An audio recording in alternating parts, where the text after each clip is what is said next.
यूनान की बात है। एक बार वहां एक बहुत बड़ी प्रदर्शनी लगी हुई थी और शायद वह वहां की सबसे बड़ी प्रदर्शनी थी। उस प्रदर्शनी में यूनान के राजा और रानी भी प्रदर्शनी देखने आए हुए। प्रदर्शनी में सबसे खूबसूरत उम्दा कला की यदि कोई कृति थी तो वह अपोलो की एक मूर्ति थी। यूनान में अपोलो को ईश्वर मानते हैं। यूनानी अपोलो की पूजा करते हैं, उसे भगवान का दर्जा प्राप्त। राजा ने पूरी प्रदर्शनी का निरीक्षण किया, अवलोकन किया और राजा ने पाया कि इस पूरी प्रदर्शनी में केवल यही अपोलो की एक मूर्ति एकमात्र सर्वोत्तम कलाकृति। तो राजा को यह इच्छा हुई कि इस मूर्ति का बनाने वाला कौन है, और राजा ने पूछा कि यह मूर्ति किसकी है, इसे किसने बनाया। और वहां पर सब चुप हो गए। किसी ने आगे आकर यह नहीं कहा कि मेरी है, मैंने इसे बनाया है। राजा ने फिर कहा कि बताओ यह मूर्ति किसकी है, किसने बनाया है। सब चुप। और राजा की दूसरी बार ऐसी बात सुनते ही सभी सिपाही, सुरक्षाकर्मी चौकस हो जाते हैं। अब पता लगाना लाजमी हो जाता है कि यह मूर्ति किसकी है, कौन है वो कलाकार जिसने मूर्ति बनाई है। और कुछ देर बाद एक सिपाही एक लड़की को पकड़े हुए लाते हैं और राजा के आगे उस लड़की को पेश करके कहते हैं कि महाराज, ये लड़की जानती है कि ये मूर्ति किसकी है, इसे किसने बनाया है। राजा ने लड़की से पूछा कि बताओ लड़की, ये मूर्ति किसकी है, किसने बनाई है। लेकिन लड़की चुप रही।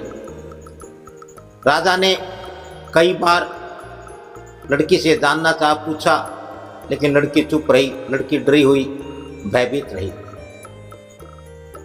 राजा को गुस्सा आया और राजा ने अंत में कहा कि इस लड़की को जेल में डाल दो। इतना सुनना था कि वहीं पर पास खड़े एक लड़का आगे आया। उसने राजा के चरणों में दंडवत प्रणाम किया और हाथ जोड़ करके माफ़ी मांगी। रोते हुए कहने लगा कि महाराज, इस लड़की का कोई कसूर नहीं है, ये मेरी बहन है। ये जो मूर्ति है इसे मैंने बनाया है, ये मूर्ति मेरी है। राजा ने पूछा कि तुम कौन हो। उस लड़के ने कहा कि मैं गुलाम। दास प्रथा हुआ करती थी। जैसे भारत देश में छूत शूद्र होते थे, जिस दर्जे के उसी दर्जे के वहां गुलाम होते थे। और उस लड़के के मुंह से ये शब्द सुनते ही वहां खड़े सभी लोगों को गुस्सा आया और सभी ने अपने हाथ में, किसी ने जूता ले लिया, किसी ने चप्पल, किसी ने पत्थर उठा लिया, उस लड़के को मारने को तैयार हो गए। तभी राजा ने अपना हाथ ऊपर उठाया और कहा, ठहरो, इस लड़के को कोई कुछ नहीं कहेगा। ये मूर्ति हमारे भगवान की मूर्ति, हमारे ईश्वर की मूर्ति है और ये आज तक की दुनिया की सबसे सर्वोत्तम कलाकृति है।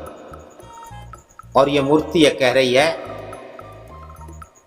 भगवान के लिए सब बराबर हैं, किसी एक का किसी विशेष का भगवान पर कोई हक नहीं है।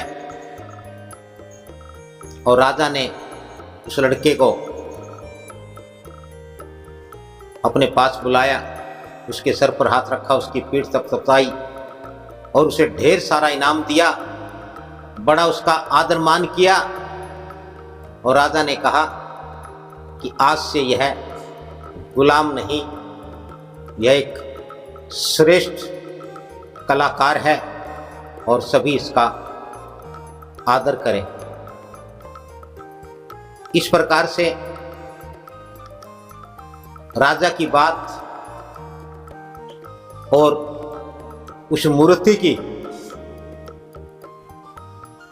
बनावट ने एक बात तो सिद्ध कर दी कि भगवान की नज़र में भगवान के लिए सब बराबर है और किसी कला पर किसी व्यक्ति विशेष का, किसी जाति विशेष का, किसी वर्ग विशेष का कोई अधिकार नहीं होता।